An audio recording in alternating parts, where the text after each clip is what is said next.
Streaming. So started. Yeah. Okay. So we're 4 minutes behind, but no big deal. We got a little technical glitch and chitter chatter as we get going. Hopefully, we haven't broken the internet like Google did yesterday. It's always good to tease. Now we're live. It's always good to tease big tech companies because they have lots of faults, like we all do. Anyway, so thanks very much for everyone for joining us. So we got going a little late using the wrong streaming key. So I'm Paul Siegel. This is Kevin Cardwell. He is the guru. I am not. I'm a talking head, basically. But I've been in the tech world for about 30 years. So I think I qualify as someone who knows something about the tech business, at least from a business point of view.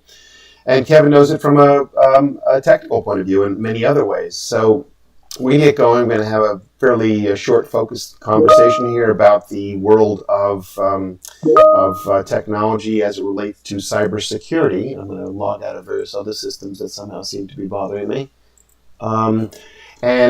So what we do, Starweaver, is pretty clear. We do training. We work with individuals, companies, institutions, educational institutions, and others around the world.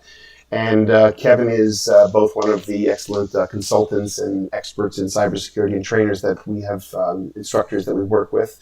He'll tell you a little about himself, but with that, we'll get then right afterwards into what cybersecurity is all about and what are the roles in the field that can be some real exciting career moves for you.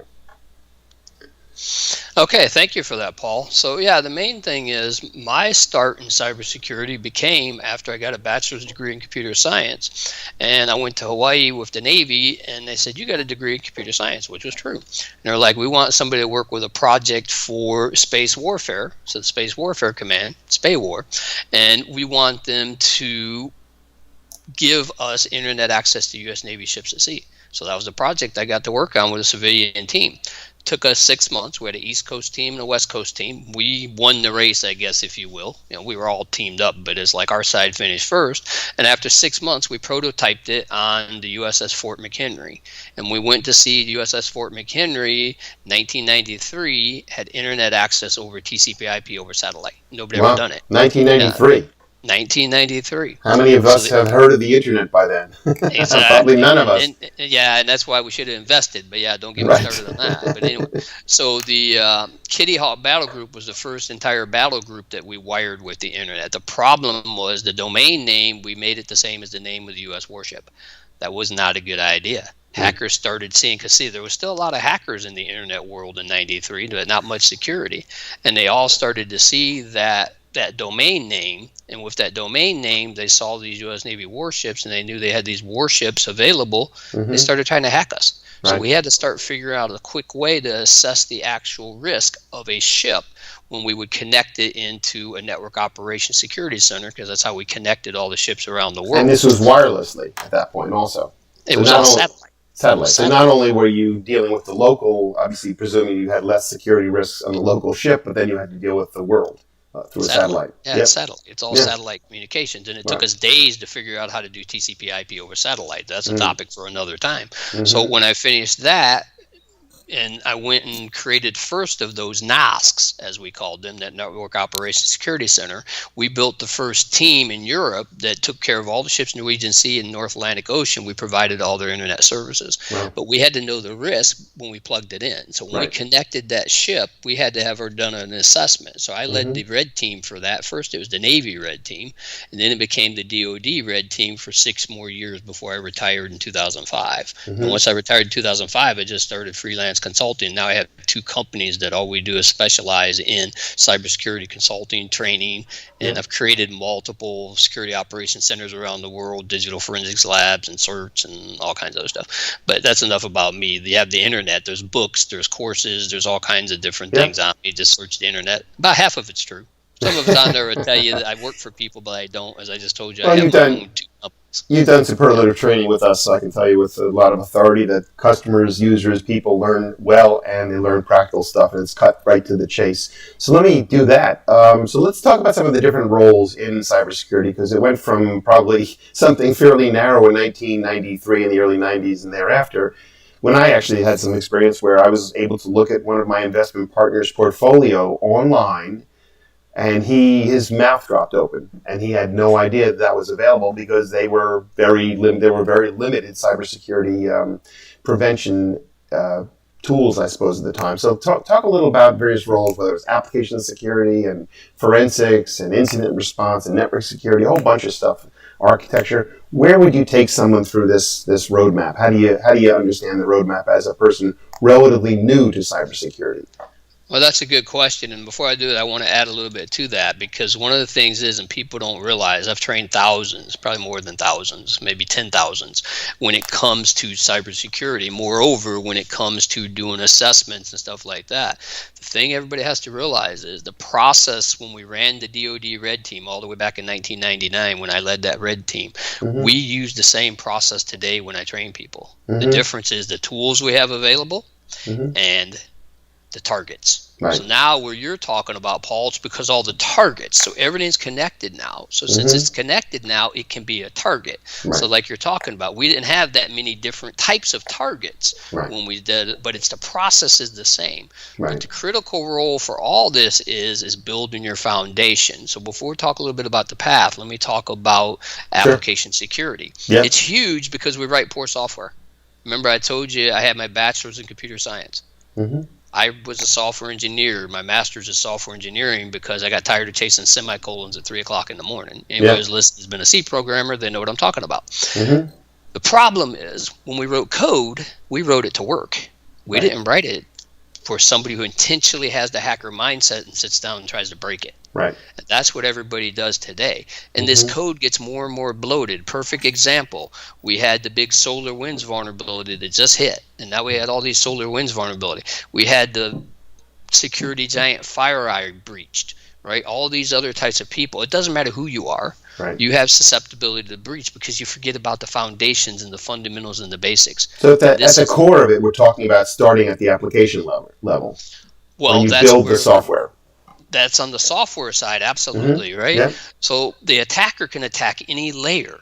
So the application security is another vector, but every vector has to be looked at when we do, let's use like we do with wellness, holistic. You use a holistic approach to security. So it's all layers of the OSI model. And so here I've been doing all this training for years and years and years. And that's why after 25 years of doing all the offense and the pen testing, I still do it, don't get me wrong, but my books and my courses started concentrating on defense. Because if you put in the basic fundamentals of defense, you block the majority of the attacks. I won't go through all the attacks and stuff like that, but it's all about that. So as you look at application security, the problem is the code's too complex. It's too big. I always laugh and tell everybody Windows 2000, I mean it's 21 years now, when it came out, they bragged, Windows 2000, 50 million lines of code. That's not a good thing.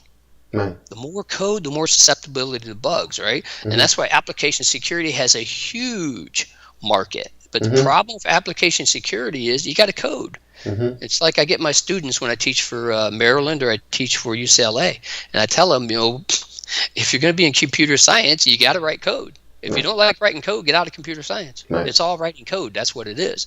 Application security, the better you understand code, the better you can actually test application security. And the thing is, people don't understand, you only can do a certain level of application security from like pen testing type of stuff. The best reference I can give on that is the OWASP, Open Web Application Security Project, right? They have the Application Security Verification Standard.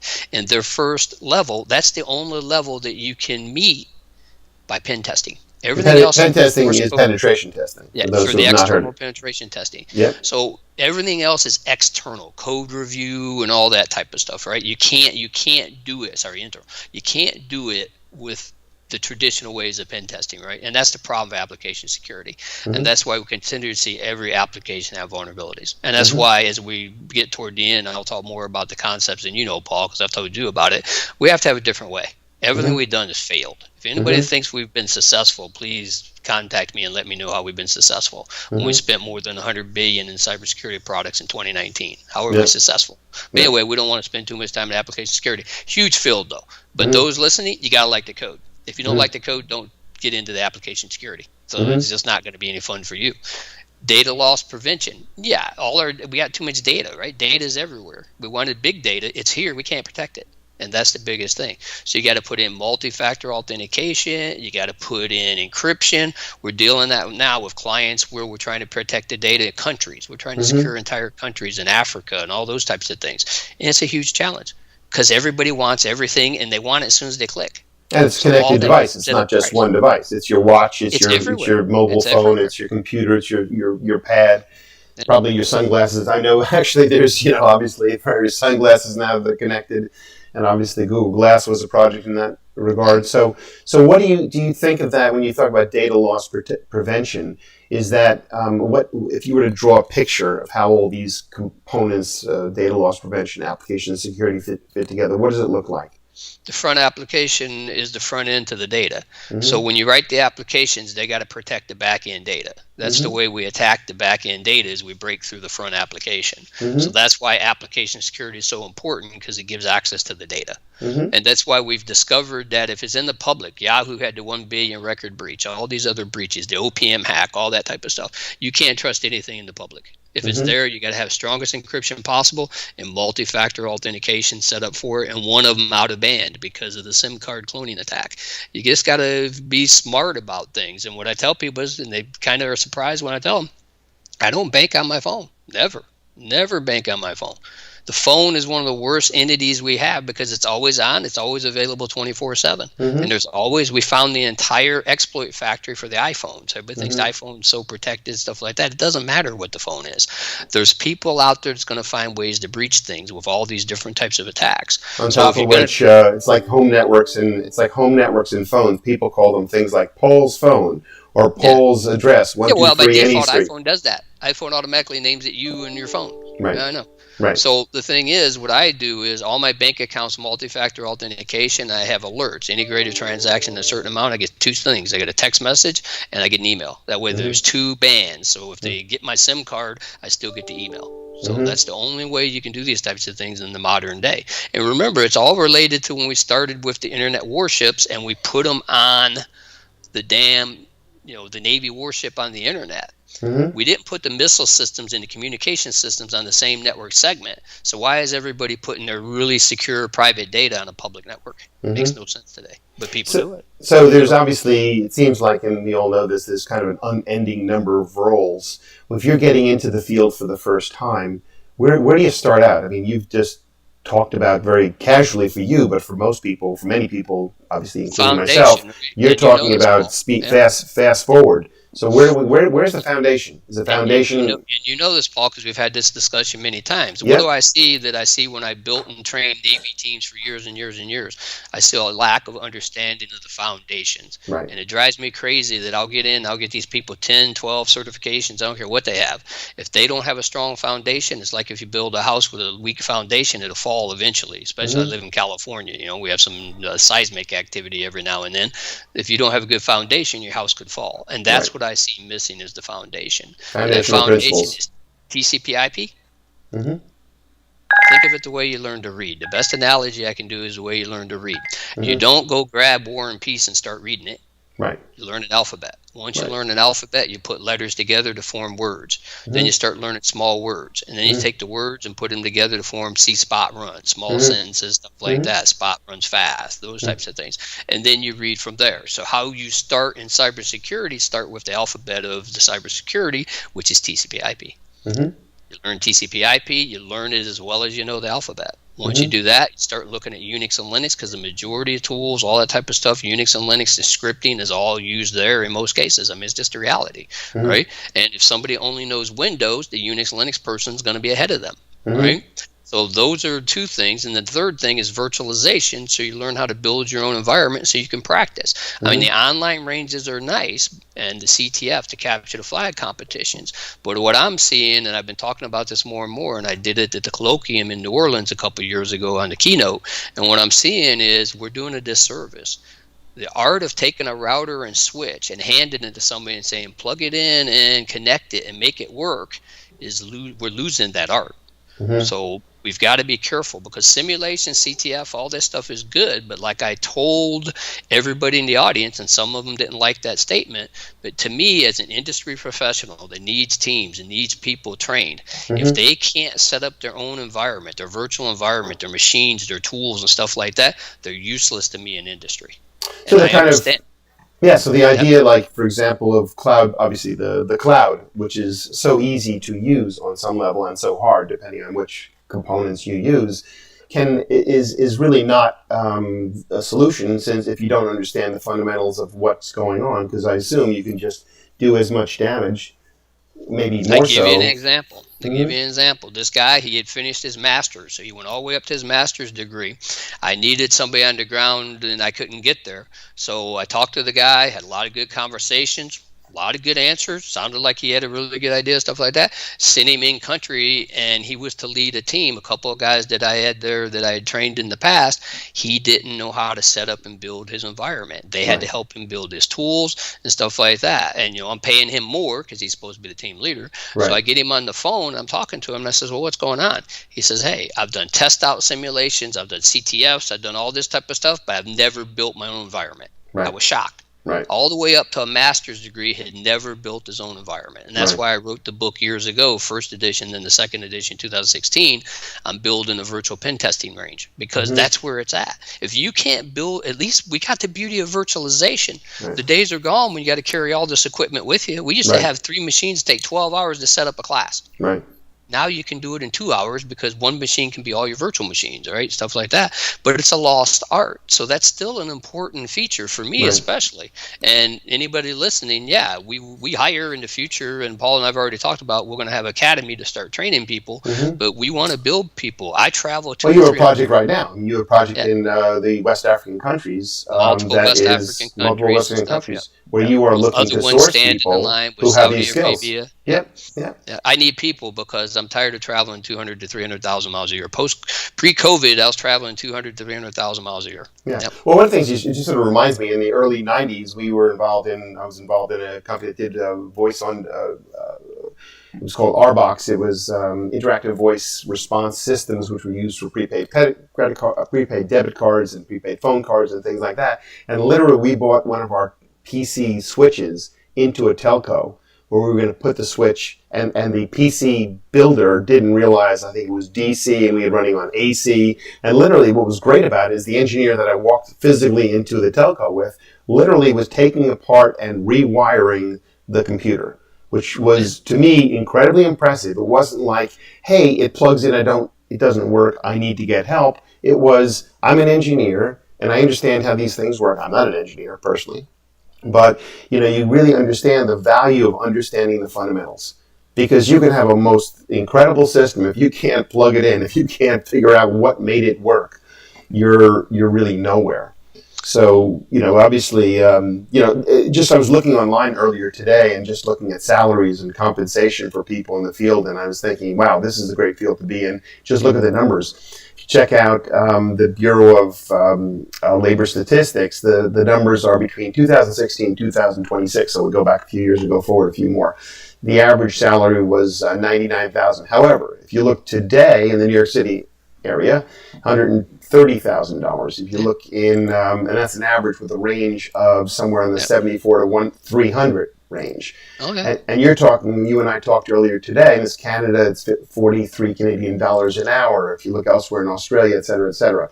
And the numbers of jobs are growing at astronomical, their numbers, they're just huge. So and you were talking about people that you need that can range from, $20 to $160 an hour, right?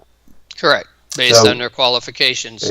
I've created multiple qualification assessment types of things through partners and everything, and we've talked about it in the past and all those. Yeah, we'll make some of those available. I think what we should do is start making some of those available on Starweaver. With what I've created, all this stuff, we've talked about the siren range, all that other type of stuff, things like that.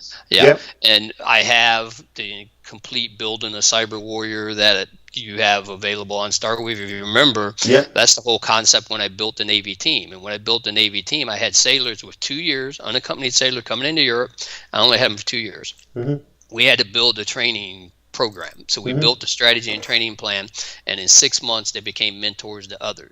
And that was from 99 to 2005. I've also used that now to build the first commercial security operations center in the country of Oman, build the first CERT in the country of Oman. So the strategy and training plan works, because the key is, for everybody listening, certifications are nice. They'll get you the interview, but you need to be able to answer questions in that interview. Right. So if you only study up and get the certifications, because I teach CEH and a lot of other types of certifications, I've written several of them as well. But if you only study up and get the certification, you're not going to survive an interview, because this is perishable. Everybody laughs, but it's true. I spend every day in this, and you got to enjoy it and love to do it. If you don't, I tell my nephew, he stayed with me from 18 to 26, and now he went into construction. He's doing very good in construction because he got burnt out on cybersecurity. But I told him a long time ago, if you get burnt out, then don't do it.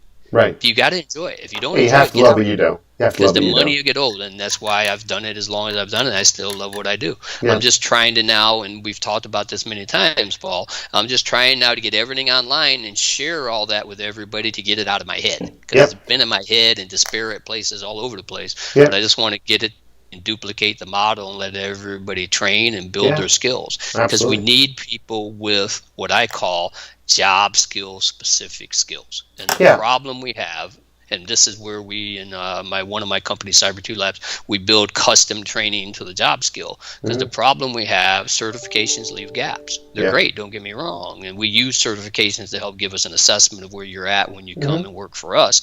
But it's like it only gets you part of the way there. So the best thing I can say, and then we'll move on to talk more some stuff, is one of my best guys I ever had in the Navy. When he came to me straight out of boot camp, he knew nothing about computers. He didn't even know what Unix was. Within 6 months, he became my go-to guy in Unix. And a lot of people say, well, why did you still accept him? Because he could have went communications, which is what he was trained on, because he was in communications or IT. I said, because he had the initiative. I saw in him the initiative. To me, that's the most important thing. If you have the initiative, you have the passion, that trumps any certification out there. That shows me I can teach you specific job skills. I can teach you and customize the training like we're going to do through the academy. We're going to give you job skills to succeed. Then we're going to also give you where you can get certifications, but we're going to give you more job skill specific type training. And it's kind of mapped to like the NICE framework. And I always laugh and say, I think NICE stole it from me. Because I was talking about doing that in 99. It's the same thing. And I talked about it for many times to lots of people, and I think, I think they took my idea, and that's always my problem, right? You have all these great ideas, and that's why we're all still here working, because we never put them into action. And say, Mark Cuban come up with a good idea. It wasn't that hard of an idea. Why the hell didn't I think about that in '99 when I was playing on the ship? Right.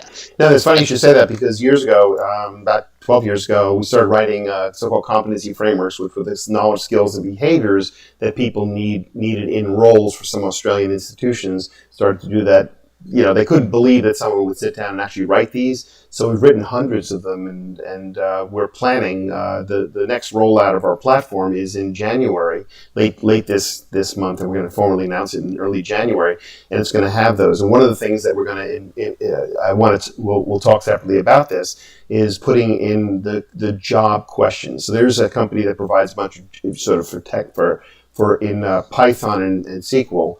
What Facebook asks, what does Google ask, what does Amazon ask as interview questions, both in terms of logic questions as well as technical questions. And it's remarkable that it's kind of like, this is a version of training. A test is training. Getting the answer and working through the problem is training, is education.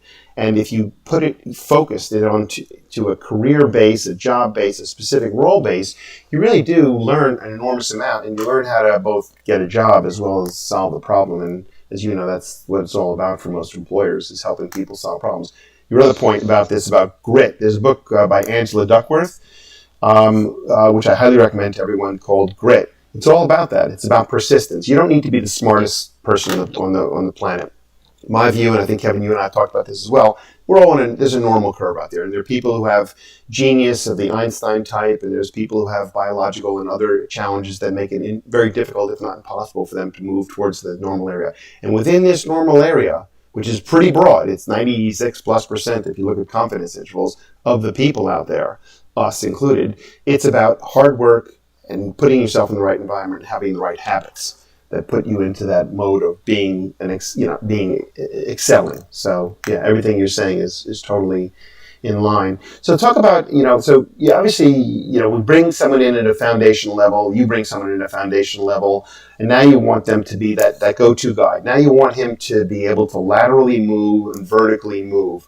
what are you thinking? What are you coaching him or her on when that happens? Are you coaching them on what parts of cybersecurity universe? Is it more business issues, like understanding the business problem, the so-called business problem, whether it's government or education, whatever the sector is? But is it the business problem, or is it the tools and techniques, or is it a combination? Well, it's mainly the process. Right? Mm-hmm. So it's all the process. So it's so funny because I had to leave, and I had a contract going in the Middle East, and my great friend and business partner, colleague Wayne Burke, he and I formed Cyber 2 Live together.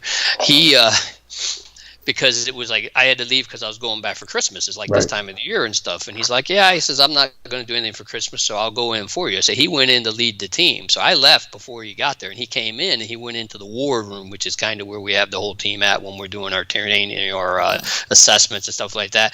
And he goes in, and one of the girls is there that's on the team, and she's working and stuff like that. And he looks at us and says, what are you doing? She goes, I'm following the steps. I'm following the process. And he laughed, and he sent me a message. He says, wow, I can tell they're trained by you because all they talk is process. And that's the key. It's process. It's a process-centric approach, right? Mm-hmm. And the other thing, just to mention about the skills, work in a team. So every time, and I love the universities, it used to be mandatory in some of the university classes, but they kind of went away from it. But I try to do as much as possible. Teamwork and team projects. Because you can't work on this by yourself. It's too big. I mean, yeah, you can have people do that. But I had one guy, he was probably one of the best guy I ever seen, like breaking into systems and stuff like that. But he couldn't work with a team. So I would never bring him on projects. And, John was his name. One time I asked him, Kevin, why won't you take me on projects? I said, you can't work with a team. I said, you don't lift anybody up. And the best analogy I use, and it's funny because I used to like basketball and all that type of stuff. And the goal is always to, as a basketball player, lift the rest of your team up, right? That's why assists are such a big thing and stuff like that. It's the same here. Right.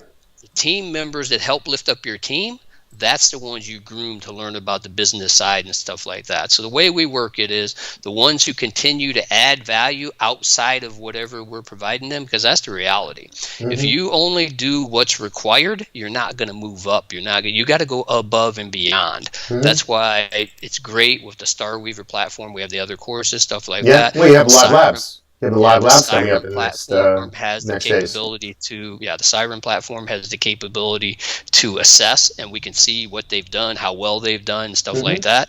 That's how you identify people and move them up. So when I train and I tell managers, I tell them the same thing. Giving Africa, for example, they say, well, they don't like online training. I said, well, I understand that, but we'll give them online capability. And if they use it, we identify the people who use it. When those special conferences come up, special training come up, that's who you reward. You reward the people who go above and beyond to lift the team. And that's the whole goal of the whole concept, right? So the example I'll give you is I was given from Ministry of Manpower in Oman several years ago. I was given 10 people straight out of university. So they had a bachelor's degree, just finished it in whatever they called it, information science, something like IT related. Right. And mostly theory based. And they gave them to me and says, train them to be SOC analysts and see if you can get them jobs. In 4 months, I trained all 10, and 6 of them went into the SOC analysts and became SOC captains. 2 of them still went into SOC analysts. So 6 out of 8 made SOC captains. 2 are also SOC analysts. But the other 2 were so good, I put them on my team. And for 18 months, I built and trained them, and it was perfect. For 18 months, we got 10 to 15 assessments a year, government and everything else. I would fly in, meet with the government agencies, stuff like that. I would fly out. They would run the process. They'd do everything. I'd come in a week or so before the end, would wrap up, would do virtual calls so I could run multiple teams at the same time, which is my goal all the time. And then when I would come in, we'd wrap it up. And it was great for 18 months. But after that 18 months, because we built their skills so well, the second largest company in the country saw them, offered them amazing packages for their family. And I told them, I said, look, my job is to lift you in your skills. I said, I have no problem with when the second largest company, responsible for 35% GDP of the country, comes in and offers you a package, I can't match that. Go with what works for your family. And that's what I told them. And that's my job, is to lift their skills. If they leave and go elsewhere, I'm okay with that. That's my job to do that, right? And they did. And now since then, I haven't really done any work in Oman because I just don't have time to go over there, and I don't have anybody I've trained and built there locally. But that's the concept. You lift up their skills, and if they leave you, that's the reality, and that's fine, because the Navy had that problem too. They met with me, and they're like, I think I was a chief or a senior chief, and they're like, chief or senior chief, they're like, what are you doing? You're giving these people all these skills. They're going to leave the Navy. I said, look, it's my job to run the Network Operations Security Center the best I can. It's your job to keep them in the Navy. I mean, I'll do what I can, but you have to explain to them the benefits of staying in the Navy. And the majority, I'd probably say 80% stayed in the Navy. One of them went on and did 5 years as the White House communications and the tech lead for that. And now he's retiring pretty soon and going to join my team. So, Well, that's just kind of an interesting point, because, many employers and frankly, many individuals entering an environment have entered an environment and they say, look, there's no real culture here of building me up. And my perspective is get out, because you're in the wrong place. If you're not in a place that's willing to lose you, then they're not able to retain you. And the way we function in our organization is really, and I think everyone who's been on our team as a result is really excited about it, is we want to give people the capacity and the autonomy to fail and then to fix that quickly. But to put responsibilities on top of people and then collaborate. I say this every morning when we have our team stand-ups. It's let's communicate, over-communicate, message each other, and especially now in this world of COVID where we're all working remotely or something like that. So what Kevin, you're describing is exactly what, obviously, we've been doing this for years in terms of the hands-on, the case-driven, the practical, and then the team training. I think that's, you're going to see that, everyone, when you come to the platform, especially, as I said, next week we're doing a big release. It'll get formally pushed out in January. When you come back to the platform, if you're not engaged, then we are doing something wrong. If you are not project-driven, then we're doing something wrong. If Kevin, who's doing these, check out on our website, you'll see the Star Labs.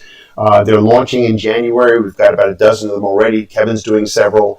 These are going to be both, they're going to be recorded, but you want to participate. You want to get active, because what we're going to be doing is screen sharing. Kevin's going to be showing something briefly, and then he's going to give an assignment, and then he's going to have various people show where they are. It's not to make someone feel bad. It's to help you in the challenge, because the challenge you have, I always say this to people, they don't believe it in training. The problem you're running across is exactly the person next to you is running across. They may run across it in a different way, but for sure, watching someone else's challenge is the best way of solving your own. So this hands-on collaborative learning is what Kevin's been talking about, is the way to go, and it's the way to build foundational skills. So, I think we've covered a lot, Kevin, in a short period of time. I really, as always, enjoyed talking to you, and I encourage everyone to both subscribe to our YouTube channel, because, there's a lot of content coming out there. I encourage you to get to all the social media sites, and you'll see those in the links below, and we repost that. Get on our YouTube channel, subscribe. I encourage you to get to our website, starweaver.com. You'll see there's hundreds of hours per week of fresh streaming free courses. Yes, you can subscribe and get access to people like Kevin with this kind of discussion right here, and also the hands-on exercises and labs, but you get streaming education for free, so it's a no-brainer. And I know, Kevin, you want to say anything else? I'm happy to hear always your great insights. But a couple of two things. I mean, the main thing is, and remember, the people don't realize this, but if you look at the research, PowerPoint slides, 5% retention rate for the people who view it. Hands-on, 50%. Yep. Training others and helping others or teaching it, 90%. And that's why it's so important that you do it across the board, right? The different things. And just a couple of the quick things to add, and it's kind of frustrating for me. 25 years after doing the offense, I started doing defense. And the reason I do defense is because if you look at the breaches, 65 to 90% of the breaches over the last 12 years are basics. So if you do the fundamentals of defense, you prevent that. And then, as you know, Paul, my new book that just published, The Defense and Deception, it's all about the fact that we failed. And since we failed, we need a better way. And the better way is putting in decoys or triggers all around your network. So and we're going to put a link to that. We're going to put a link to your Amazon book on this this recording, so everyone will come back to this, come back to our channel. We'll make sure we got it. And I'll actually, Kevin, I want you to do later today. We'll just do a little. I'd like you to do like a 2-minute promo on your book, and then we'll put that as a YouTube recording out there, because I think it's, this is great stuff, guys. This is not someone who's kind of just moseyed into the cybersecurity field because it is high paying. Yes, it is. It's because Kevin, as you've heard, has been passionate about this since before the internet was a commercial thing. So, you got to love what you do. You got to be good at what you do, and you got to get good advice from people like Kevin who can steer you on your course. So we're definitely going to do a little recording maybe later today just about the book, because I think that's just what people need to know. Definitely subscribe, as I said, everyone. Please participate, and thanks for attending, and come back to see us next time. Thanks again, Kevin.